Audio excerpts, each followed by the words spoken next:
Welcome everybody to this session, Intravascular lithotripsy in the real world. The revolution continues.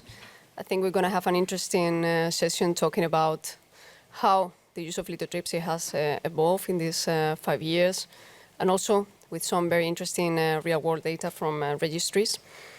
So these are my disclosures.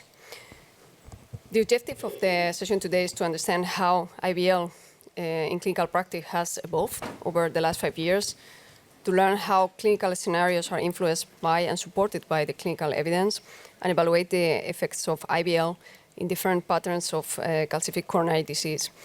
Please feel free to come to the microphone to ask your questions. This is really important in this session. Your interaction and all your questions are important. So please go to the microphone every time you have a burning question.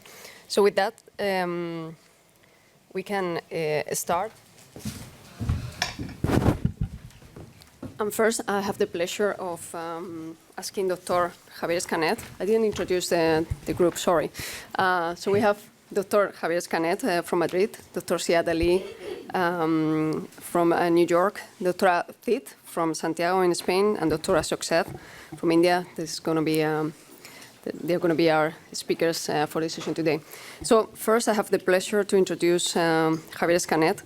His talk is a personal journey with IVL, the Madrid experience. Javier, please. Thank you very much, Nieves. Thank you very much for reporting an experience of which you are a very important part of.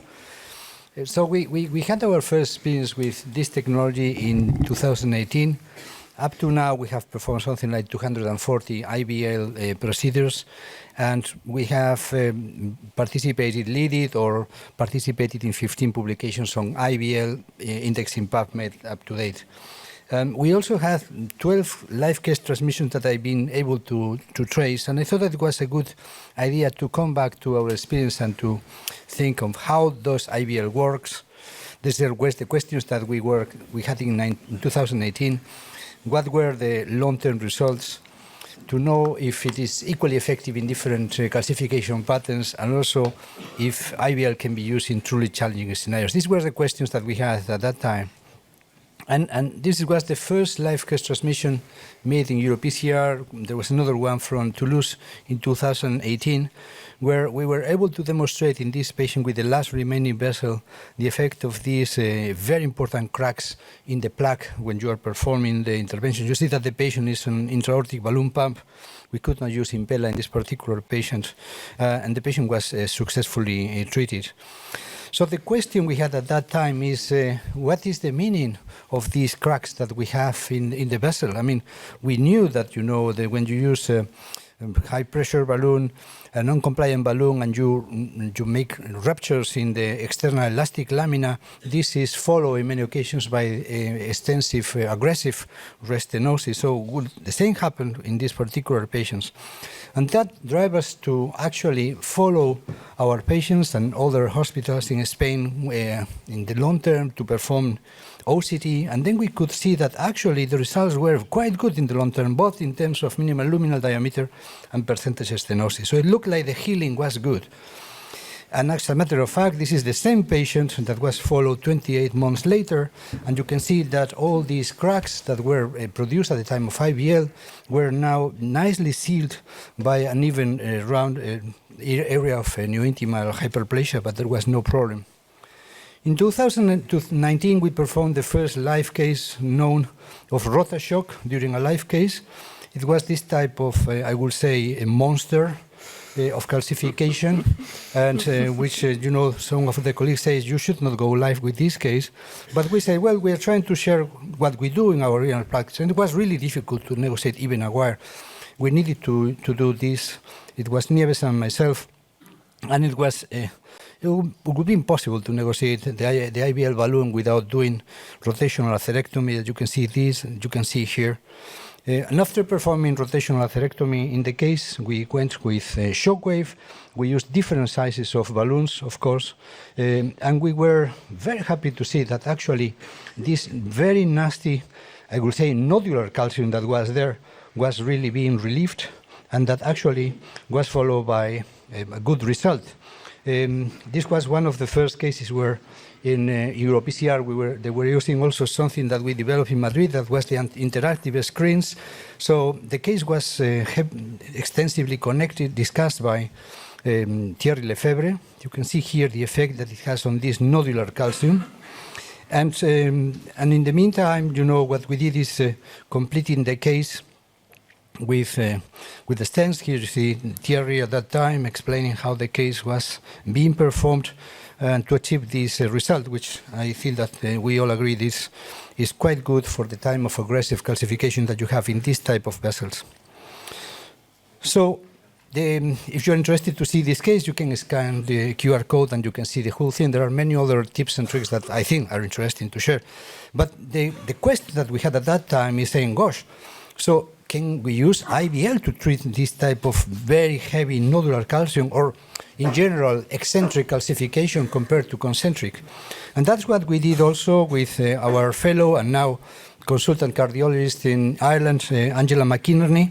The idea was to check what was the result of IVL and stenting in patients who had eccentric or concentric calcification as measured with OCT, and we also found that there was no difference between the two. So it's very, so to speak, a very reassuring message regarding the fact that IVL can also work in the context of eccentric calcification.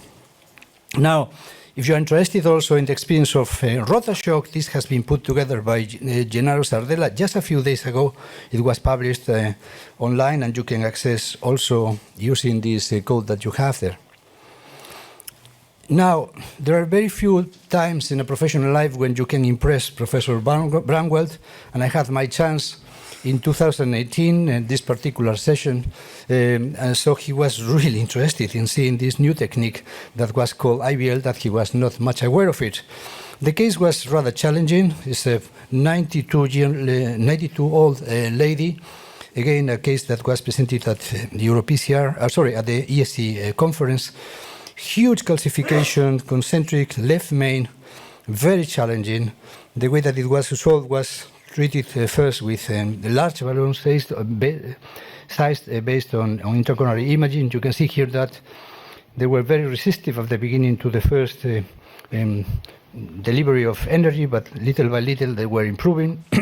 And the case was completed by performing tap technique to the LAD that you can see here and obtaining a very good result.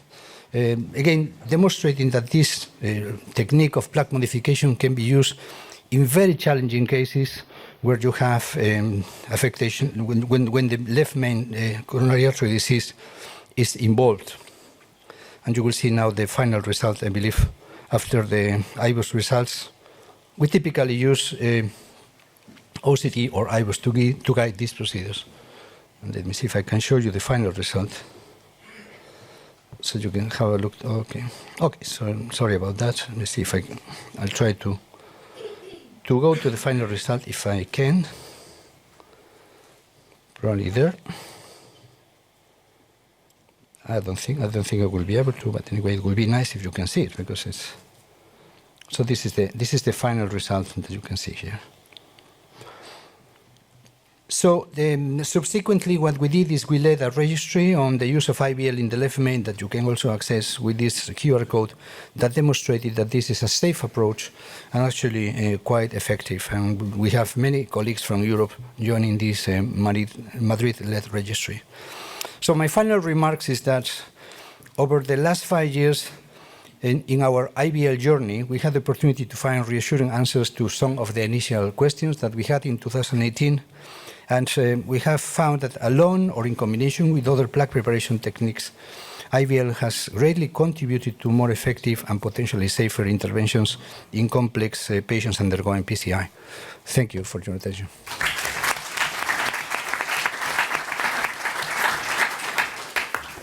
Thank you very much, Javier. I don't know if there is any comment from the audience. Yeah, please. Congratulations, Javier, for the citation of our paper. I would like to know if, in your experience, which is the rate of stent restenosis treated with the IVL? Because if I'm not wrong, the IVL is off-label if you follow the company indications. But I think that the stent restenosis could be a good option in this case. Exactly. Well, I wanted to be as much as possible compliant with the recommendations that IVL has so far, because this session is sponsored by Shockwave. But it is true that we found that IVL is a very effective way of treating restenosis caused by underexpanded stents in calcific lesions. This is really, really useful. Remember that the only effective technique that we had up to now was laser. It's the only one that can interact with the plaque across the stents of the underexpanded stents. And although we have laser, personally we believe that it's a much more challenging technique and less user-friendly than IVL. So it's really effective in this particular scenario. So I have a question, Javier. So, I mean, looking back at these live cases, it's interesting because from the beginning we were using it for all types of calcium. So I don't know, at a certain point, this idea of is only for concentric calcium and not for nodular calcium, but from the beginning we were using it really for all types of calcium. Imagine this nodular calcification that required actually a combination of techniques, no? But we didn't have this idea of it doesn't work in calcium nodules. No? From the beginning, we thought it could work there because that was the experience. No? What do you think? Absolutely, and we also were not looking to the thickness of calcium. I mean, we had some.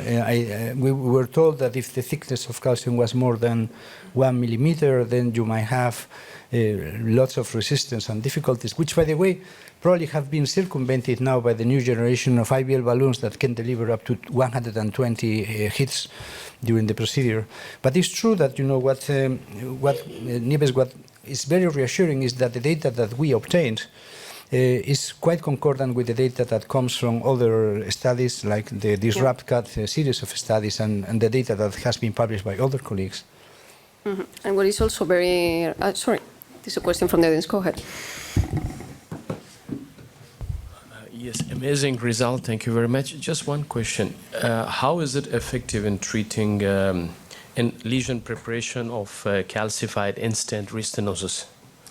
Thank you. So in calcified, if you have a neointima inside of a stent that is calcific, and we have reported a couple of cases, I think that Nieves has even presented a case in this. There's been a case that has been presented in this Congress. What we found is that it actually works, and we believe that the reason because it works is because by creating plasticity of this calcific neointima that you have there, either you facilitate extrusion of part of the material when you perform high-pressure balloon inflation, or simply that you are improving the compliance of the vessel and be able to treat it. What we always try to do in this scenario is never add a second layer of stent. Whenever we are able to identify that you have a calcific neointima, we rather prepare the lesion with IVL, perform inflation with a large, the largest possible, safest possible non-compliant balloon, and subsequently use a drug-coated balloon. There's some colleague in the... Professor, you've done hundreds of cases. I did like 20, 25 cases. And I can't believe that such a good thing, there must be some evil to it as well. There must be something negative about it. I'm struggling to find a problem in it. So I wonder if you've come across... I cannot hear you. There must be something negative about it. I mean, in my personal experience, I have never come across anything as good as this. But have you come across in your 230 cases that it was counterproductive, or...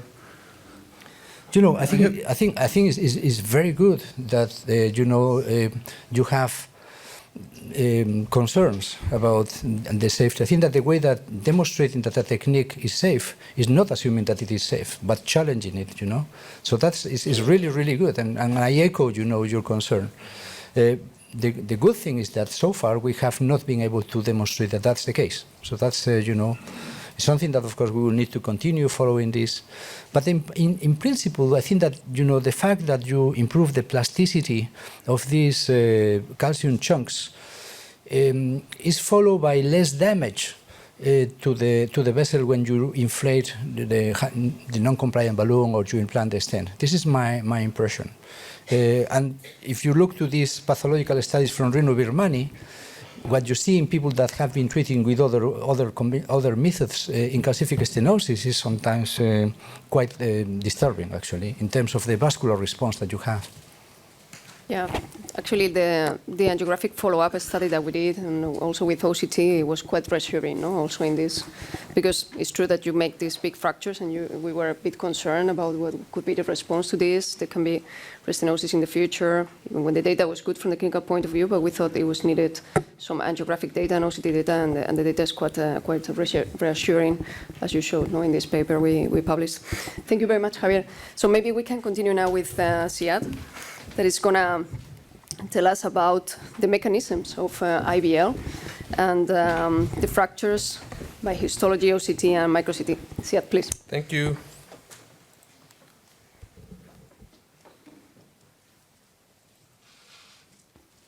Okay, so I sort of retitled my talk here, which is Expansion Without Fracture, Seeing is Believing. So I should give credit to Alok Finn and Renu Vermani, who did a lot of these experiments. My disclosure is I helped develop this technology, so I do hold some equity.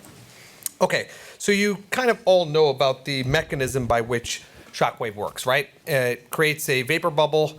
The vapor bubble comes and shoots out of these emitters, out of these small holes, and those small holes then provide a huge amount of energy without dilation over a very short period of time. So you've probably heard me talk about this before. It's like a karate chop. It's extremely powerful, it's extremely short-lived, and it provides a huge amount of energy, and that's how you get a fracture.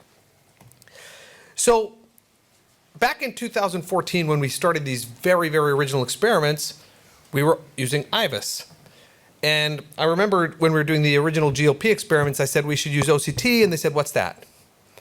And we then put the OCT and the IVUS together and realized, and made the company realize when we were doing the experiments, that the resolution of OCT, particularly in calcium, provides a lot of advantage because we might be able to see things that we cannot see by IVUS. Because of course, sound cannot penetrate through calcium.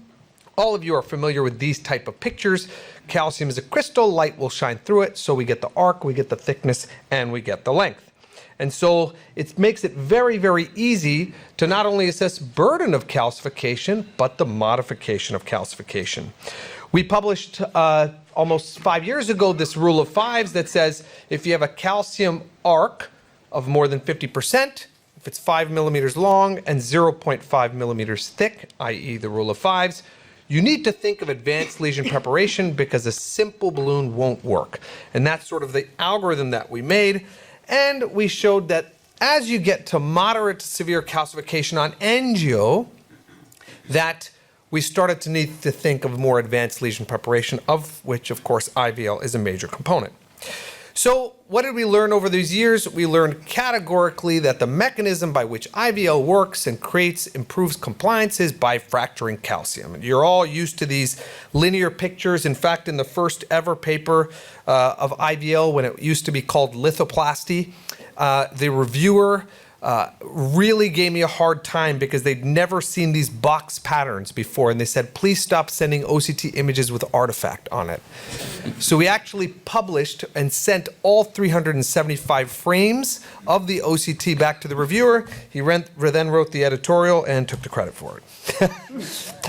So what do we know by the OCT? So in the OCT sub-studies, we see that you have a tight lesion, you fracture the calcium, that improves the lumen area a little bit, so we got our compliance back, and then we put a stent in, and then we get a very good acute luminal gain over time. And this is kind of the typical pattern that we see from pre-procedure, post-IVL, and then post-stent, moving these tectonic plates away from each other, the stent pushing these plates away, and then letting the vessel heal.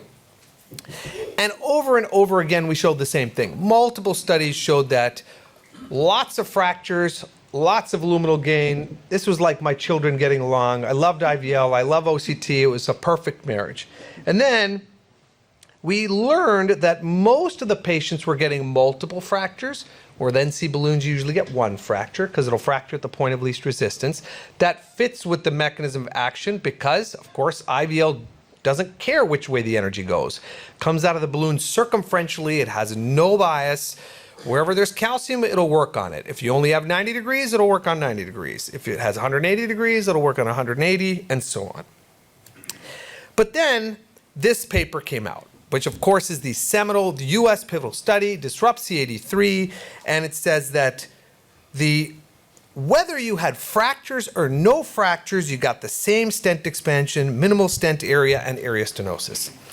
And I remember my friend Isaac Zacharias and I were talking about this, and how do you say this in French? I said this was le bullshit, right? I said, that doesn't make any sense. How is that possible? If the mechanism of IVL is to create calcium fracture, and there's no fracture, how are they getting the same expansion? And then we came across this picture, okay? So this is an experiment that Renew did where we shock waved basically cadaver arteries and found out that unlike an NC balloon, which really fractures in one plane, x-axis or y-axis, the IVL creates chips and cracks all over the place, X, Y, Z. So it's really kind of crumbling the pavement instead of just cracking the pavement. But this image taught us a lot because on the micro CT, there's a fracture, but on the OCT, you can't see it. And so the scientist in me said, well, something's up with this because maybe what's happening is we're not able to see the fractures. And so credit to Shockwave because they actually wanted to prove this. They hired the right people to do it. This is work from CVPath. And basically, in 15 cadaver lesions, what we did is we did histology, OCT, and micro CT on all the patients. Okay? I shouldn't say patients, I should say all the hearts. Patients are gone. So what you'll notice is the maximum degree of arc here is about 140 degrees. Keep in mind because it does pay particular sort of attention to how we think this would translate to the patients that we're actually treating. All right, so how do we do it? So what you do is you take an x-ray of the heart, so you can map everywhere the calcium is. You then cut the arteries out. You then treat them either with a balloon or with IVL, and then you send them to the micro CT scanner. Then you come back, you image them with the OCT. Then you embed them into this plasticizing resin, and then you cut them with a diamond tip saw. So if you don't do that, of course, if you slide a microtome or a knife through a calcified vessel, it'll just destroy the artery. So in order to be able to see the fractures, you got to embed it in this plasticizing resin. And so we have these co-registered pre and post-treatment cross-sections of the CT, the OCT, and the histology in both groups. And what you can see in the plain old balloon angioplasty is this is an eccentric lesion. You get a dissection because you get a tear at the fibrocalcific interface, but you see also the typical pattern that we're used to, a nice big fracture on CT and a nice big fracture on OCT. But here's what we were waiting for. That OCT actually might underestimate calcium fracture presence and depth, and that's because the linear pattern of OCT, right? So light comes out in a linear pattern and reflects in a linear pattern. And unless you have the perfect shape, there will be situations where the light does not penetrate and create any refraction inside a crystal. So imagine you crack a crystal and the plates don't move away from each other. You could shine a light through it and you'd have no change in refraction. That's actually what's happening. So you can see here a full thickness fracture on CT, a full thickness fracture on histology, but a very small crack on the OCT. And actually this proves to be quite common. So it turns out that almost half of fractures that are identified on micro CT are completely missed by OCT. So what that really means is that whether or not you have fractures on the OCT should not be this be-all and end-all of whether your lesion is prepared. What that means clinically is that if you see fractures, it certainly gives you a very, very good sense of security that the stent is going to be able to expand. But if you don't see the fractures and you do see your balloon expand in two different angles beautifully, it is likely that you have still improved the compliance, I'm going to say almost certainly, and that you should be able to put in your stent. And here's another example of where the micro-CT has a complete fracture and the OCT, it's very, very difficult to see, and the histology, again, shows a fracture. Just in terms of correlation, you can see that micro-CT and histology are very, very close, but OCT misses about 50% of these fractures. So in this important ex vivo study, the first histological examination to compare the two, you can see that IVL treatment demonstrates histologically more calcium fracture compared to POBA. So in the 14 cases that were analyzed, 13 had a fracture. They were identified by the CT, and that OCT probably underestimates the presence of calcium fracture and calcium depth. Thank you very much.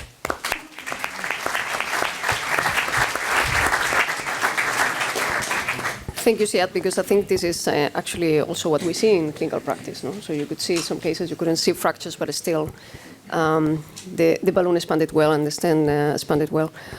If you want, Siad, maybe we can make the questions at the end, yeah, because sure. we are a bit late in the, and then we can make some questions at the end. So I'm going to invite now Belén, Doctora Belén Cid from Santiago in Spain, and she's going to present the results of the Spanish registry. Okay, thank you, Nieves, and thank you so much for the invitation to participate in this session. In the next few minutes, we are going to review the role of IVL in a real-world patient through the findings of the Spanish registry replica. We all know that IVLs really change the treatment of calcified coronary lesions, and the pooled data of the DISRUPT studies shown an excellent angiographic and clinical results. However, they are limited by a highly selected population. So in this scenario, the replica EPIC-18 is a multi-center all-comers study designed to assess the effectiveness and safety of IVL to treat calcified coronary lesions in a real-life unselected cohort of consecutive patients. Our primary effectiveness endpoint was procedural success, defined as a successful PCI with less than 20% of residual stenosis and without in-hospital MACE. And our safety primary endpoint was incidence of MACE and 30 days and a year. As an all-comers, the only exclusion criteria was hemodynamic instability with KLIP class 3 or 4. And we enrolled 426 patients in 26 hospitals in Spain. IVL therapy was not possible only in 4 patients, and 3 of them due to balloon crossing failure. And if we look at the baseline characteristics, the first thing to notice is that these are a really high-risk patients with a high proportion of diabetes, almost 20% of heart failure and admission, and 4% of patients were treated under hemodynamic support. But it's important, and I want to highlight the high percentage of acute coronary syndrome. As you can see, 63% of our patients. And what kind of lesions do we treat in our daily practice? Again, high-risk lesions excluded from the DISRUPT studies. Left main coronary artery in 11%, chronic total occlusion, angiographic thrombus. And it's important to know that 41% of lesions were considered undilatable lesions. As you can see, we only treat with direct IVL 10%, so in our real practice, we combine techniques. And in our experience, we mostly use NC balloon or high-pressure cutting balloon, but I want to highlight that 12% of lithotripsy and even some orbital and laser. Almost half of the procedures were guided by intracoronary imaging, as you can see, IVUS and OCT. And if we look at the results, at the primary endpoint, more than 90% of patients had a successful procedure with residual stenosis less than 20% and without in-hospital MACE. Here I show you the core lab QCA analysis data. You can see the liminal gain and the change in the diameter of stenosis, baseline post-IVL, and the final result after stent. The safety, we reported very low procedure-related complications. Again, as you can see, less than 1% in acute coronary occlusion, coronary perforation, or side branch occlusions. Very good results. At PCR, we presented our results at 1 year follow-up. And the results in terms of MACE, MI, ischemia driving target vessel revascularization, and thrombosis are very good, considering that these are very high-risk patients. We observed an unexpected number of non-cardiovascular deaths. Finally, another important point was that we asked the operators their subjective impression about the impact of IVL on PCI outcomes. And most of them, as you can see, thought that IVL made the procedure easier, or the procedure would have been impossible without IVL. And that's important because that's our opinion. So, our first conclusion is that we use IVL in our daily practice in high-risk patients, like this one was included in the study. It's a 70-year-old male hospitalized with acute coronary syndrome, diabetic, with renal failure in hemodialysis, previous stroke, and with this severely calcified distal left main, very complex lesion. We treat the left main with a shock wave 3.5 with a very good result. And a year later, in this case, the patient is asymptomatic and he's walking the Camino de Santiago. So, in conclusion, coronary IVL is a safe procedure and effectively facilitates stent implantation in severely calcified lesions in a real-life setting. And PCI with IVL in selected high-risk patients show low incidence of MACE at 12 months follow-up. So congratulations to all the replica investigators, and thank you very much for your attention.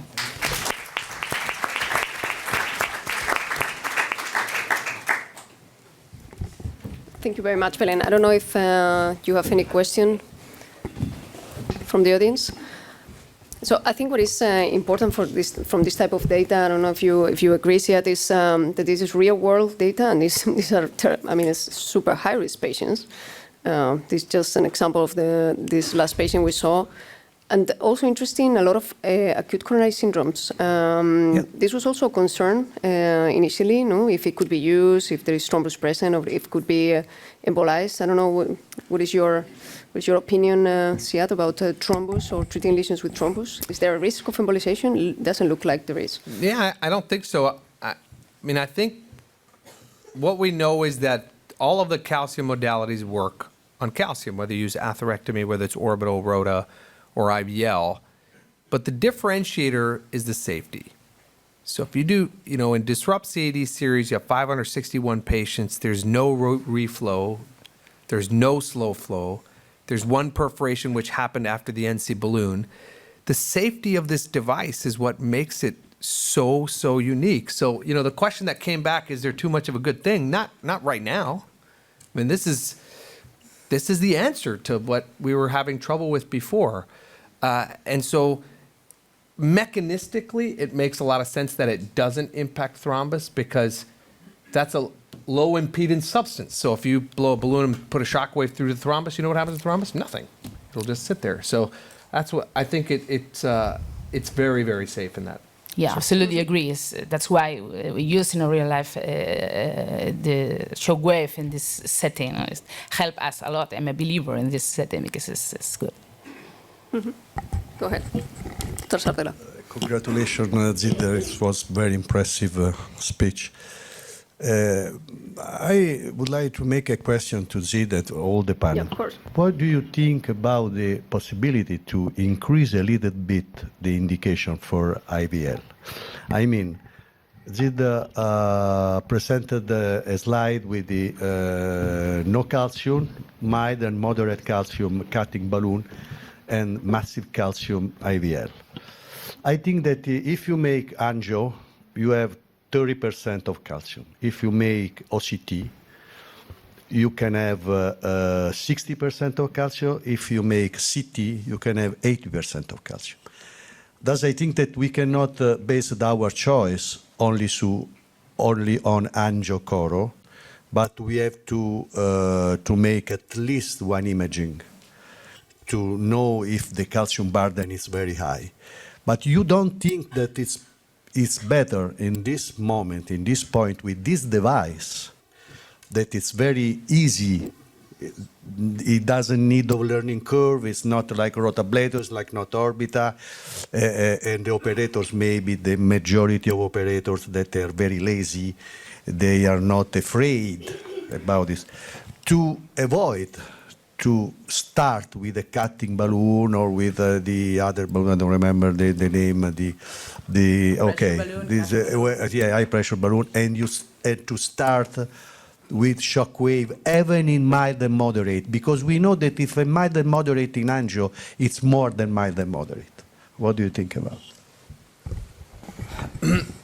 Well, if you look at, say, we did a study of 500 patients where we did OCT, IVUS, and angiography. And OCT and IVUS are very sensitive to pick up calcium. And angio in that group is about 40%. But only the angiographically moderate to severe calcifications were related to stent underexpansion, which is why we drew the line at moderate to severe calcification on the angio and not on the OCT and IVUS. To answer your question, if there was no implications on finance, there's no implications on deliverability, which are very small, yeah, absolutely. It works. This works. It doesn't matter if it's got 10 degrees, 90 degrees, 180 degrees, or 360 degrees. If the balloon and the energy interacts with calcium, it will break it. And it probably does something else called debonding. So debonding is when you break calcium and the interface on the back wall of the calcium and the tissue releases, kind of like peeling off a scab. So that's another mechanism by which we can improve compliance. I also want to add that you must keep in mind that it's a great device. It actually delivers. There's still the deliverability issues which will come forth and which will get better. You have multivessel disease and you're rationing pulses. So there are limitations to the device which are being corrected. And therefore, when you put eggs in all the eggs in the same basket, you start finding there are advantages of one over the other and limitations of one over the other. And how do we combine it to get the best MSAs is the real answer. And that's why we have these devices to use ourselves rather than a single device for everything that we have in our. Thank you, Asoko. So maybe you can, Sure. Well, we answer this last question from the audience. So in some of the cases, they always easy to pass this device because sometimes they say you will have to do a pre-dilatation. So I had a case in very proximal LAD, very similar to your left main, and where we could not advance the device, and we have to do a pre-dilatation. Is it routinely recommended, or or you don't need it? Personally, we think pre-dilatation is a good idea. If you can't get the device across, it's not a great idea to shove the device across. Pre-dilatation adds on advantages of giving the balloon the space to expand and be opposed to the vessel wall rather than the emitters fire on a constrained balloon. And practically, you therefore get the balloon closer to the calcium that you want to break. So pre-dilatation is a good idea rather than shoving the balloon through tight, tortuous anatomies. So that's Thank one you. of the disadvantage, negative points, what we are talking about. Yeah, for our colleague there. So I'm going to talk about. Let me introduce you, Dr. Shev. Let me introduce you. Okay. So we have the pleasure of inviting here Dr. Shev. He's going to talk about the role of combination therapies. We have been talking about it, but he's going to talk about the role of combination therapies in real world and in India. Tell us. So we've heard enough about a lot about the science and the efficacy of IVL, my conflicts. Now, this is the real world. Majority of these patients were actually excluded from the DisruptCat data. You have this massive calcification. I don't even call it severe. Massive calcification, nodular calcification. You have calcified CTOs. You got this left main rough bifurcations. These are treacherous lesions. And you got 2 layers of a stent with a sandwich of calcification in between. And that's what you present to you in your daily careers.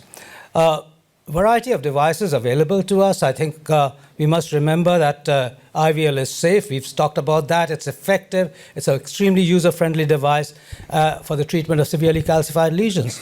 But let's also understand that, and give due credit to other devices as well. Each device has its unique modes of action and calcium modification with advantages and limitations, and there are some limitations of IVL as well.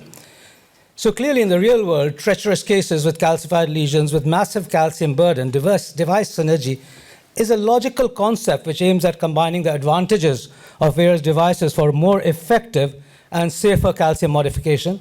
And the final answer is that we need to achieve the largest MSAs possible with safety. So of course we understand that the commonest device synergy is a rototripsy, a combination of rotational atherectomy or any atherectomy followed by IVL. But we must understand that quite a lot of this rototripsy comes out of the fact that there is no other way to do it. You've got a balloon uncrossable lesion, you actually have to go in there, rotablate it, and start getting your IVL across. If you have primarily done a rotational atherectomy and there are areas which don't open up with a balloon, you have a fallback option about IVL, and these are just obvious ones. But what about upfront rototripsy? Does that have a role at all? The fact that you can actually still cross that lesion, and that's the concept of calcium volume reduction followed by calcium fracture, an unproven concept, but on imaging seems to be a very attractive hypothesis, which should certainly be put into more randomized trials. But to tell you frankly, every adjunctive device, or what I call device synergy, has in it IVL as the main tool, with others being adjunctive, to promote the efficiency of IVL. And I can discuss what I mean by promoting efficiency of IVL. And that is, of course, for long calcified lesions. We have these eccentric and nodular calciums.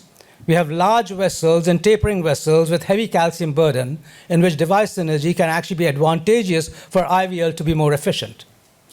We must remember that IVL is a rationed device. It has 80 pulses. It's now going to have 120 pulses. But it's not innumerable, an indefinite number of pulses or inflations that you can do. And of course, we can always discuss about my other device synergy, IVL plus OP and ultra high pressure, which always has to be image guided, which is also only to get larger MSAs. And we can discuss when, why, and where. So let's now get on to the fact that, of course, in the I launched IVL in January of 2020, which is now 3.5 years ago. And this is my experience of the last 1 year, post-COVID, as the COVID was sort of regressing. I did close to 800 PCIs personally. And out of this was 16% of these were heavily calcified lesions. So we're not talking about moderate or severe, we're talking about heavily calcified lesions. 30% of them are device synergy. And that's what this shows, 30% device synergy, of which 20% is rototripsy. So let's move on to this elegant demonstration of why device synergy can actually work. So this is a long calcified lesion. You can see at the point around here is a heavily eccentric calcified lesion. Obviously, imaging catheter would not cross this balloon. Yes, it could perhaps if I shoved and pushed hard, but then there's no reason to shove and push hard. So you then go on to burring it. And after rotational atherectomy, the images demonstrate excellent grooving of that thick eccentric calcium right at that point. And that groove is you can just imagine how a balloon would now, IVL balloon would sit into that groove and try and crack that calcium, which is usually, it requires multiple pulses. And when you're faced with this long lesion, you want to know where to give your maximum pulses. The imaging relates to where should I give my maximum pulses, because the pulses are rationed. And of course, this is after a 3 millimeter IVL all across, and you can actually see now that we have fractures right at that thick calcium plate, because that's the groove, that's where the balloon sat close to the calcium and actually gave those cracks into. And of course, once you have implanted the stent, done your high pressure dilatations, you actually not just have large lumen areas, which increase after the IVL from a 4.5 now to 7.64, but you also have a circumferential expansion of the vessel. And of course, great result all over. But let me take you through some real life examples of what we have to do. So 80-year-old male, massive calcium, triple vessel and left main bifurcation disease, ejection fractions down to 30%, recurrent LVF. PA pressures are 50 at the time, and the systolic aortic pressures are at 110. PA stats are going down at 45%. Clearly, creatinine clearance is 45. So these are ultra low contrast PCIs, but they also supported PCIs. And you can see that heavy chunk of calcification. That's his vessel here. And when I see this, I actually would rotablate it straight up front.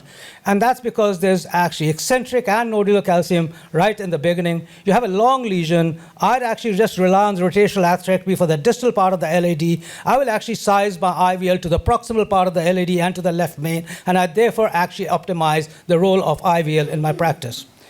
Having said all this, let's move over to the right, which is heavily calcified, but of course on IVUS examination shows me that I don't need to do any more calcium modification apart from IVL alone, and therefore it's IVL followed by high pressure inflations, which takes care of the RCA with excellent IVUS demonstrated MSAs. And then of course you move over to the left system, and this is all an impella supporters, as you can see. Rotational atherectomy down right to the distal LAD, to the distal end of the LAD. Then you just put a stent, NC balloon and stent to the distal part of the LAD. You're then able to do the circumflex and then, of course, get down to the business of IVL, which is now a 4 millimeter IVL, rather than take a 3 or 3 and try to match it to the proximal left main, etc. Do the proximal LAD in the left main with give 60 pulses at that eccentric heavy calcified lesion. Deliver the pulses, and you can see that giving way another 20 pulses to the ostia. Do a double kiss crush, and then, of course, you have a perfect result on what was an ugly-looking lesion with a combination therapies. And these are possible with combination therapies, perhaps. Of course, these need to be proven, but look at the sort of osteas that you get. I may just dwell on an example, and I'll be brief around this. Nodular calcification in a guy who's 45 years old. And he also has a calcified CTO, attempted twice at another center, creating dissections, which had to then heal up and then brought to the cath lab. It's also anomalous. When you face these lesions, of course, you are bound by the fact that, firstly, crossing that CTO is not going to be easy. Guy had 3 small balloons. Somehow managed to get a microcatheter wedged in. Finally, some balloons actually managed to cross it, dilate it, get a wire across, get a rotor wire across. And, of course, through the extension catheter, then one is able to rotablate it. After rotational atherectomy through the guide extension catheter, you actually then have the imaging ability, and the imaging ability then demonstrates to you that you got massive calcification right at that point of a total occlusion. And that's circumferential, real thick calcification. You take an IVL down, deliver your 60 pulses, keep the 20 for the other. You could actually use 2 IVLs if your hospital patients allowed it, third-party payer allowed it.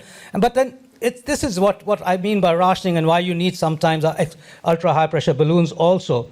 When you ration your pulses, you may not actually get the complete dilatation. So at 60 pulses, did implant a stent, saw the MSA was not as good, put in an OPN, went up to 40 atmospheres with a 3 millimeter balloon, and then you actually have perfect result on that. The images show that you actually expanded it up to 6.5 and above, which is what you needed. And then on the other side, again, that balloon would not cross that lesion. Rotational atherectomy of that nodular calcium, saw the nodular calcium on the OCT, and of course you then have an IVL, deliver your pulses, and of course do the job with great result.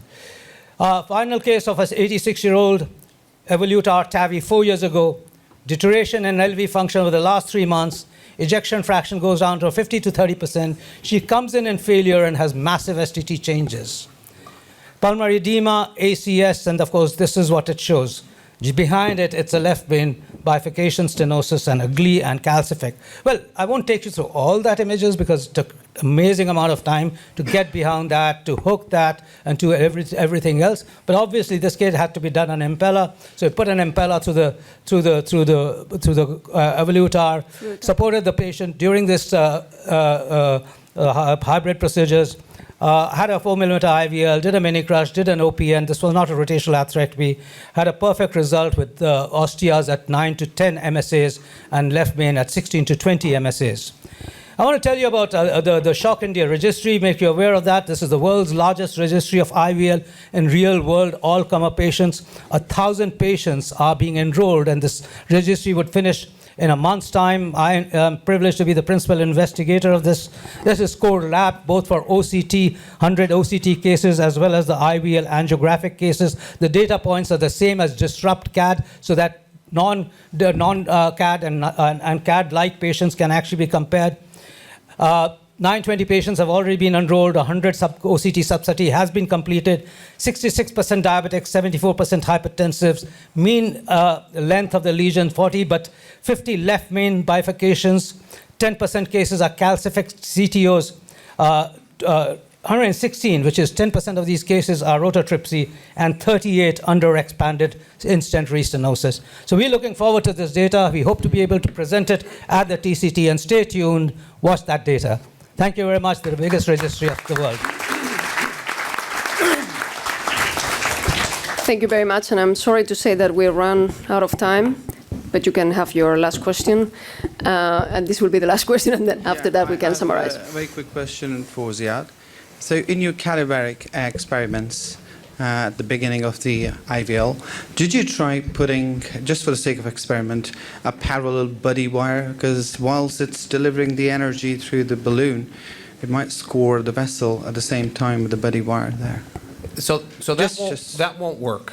It won't, right? And the reason why? is because you're inflating the balloon at 4 atmospheres. So there's no cutting or scoring because there's no pressure. So the energy goes through the pulse wave by the cavitation bubble. But so what I mean is that the wire would be sandwiched between the balloon and the vessel wall, right? Right, but it's only 4 atmospheres. Yeah, so, I know, but still. No, but right. So in order for you to create a fracture using a scoring or like a Wolverine or a cutting balloon, you have to. It's like a butter knife. You put a butter knife on top of a plate, it won't break. You got to hit it with a hammer. Then when you hit the butter knife with the hammer, then the plate will crack. So that's just not, 4 atmospheres is just not enough energy in order for you'll get contact, but you won't break the plate. Right, okay. Thank you. So because we have run really out of time, there's a lot of interest, of course. So just to summarize, I think first talk by Javier was really interesting to see the historic evolution in our center and how we have been widening the indications. Very interesting data from Ziad about how sometimes OCT can underestimate the number and depth of calcium, but it doesn't mean that the device didn't do any effect on the plaque. And then we have these 2 real-world registries demonstrating that actually the technique is safe and effective in high-risk patients, such as the ones we saw here, including especially ACS patients. So with that, I would like to conclude. Thank you very much, everyone, for your attention. See you tonight.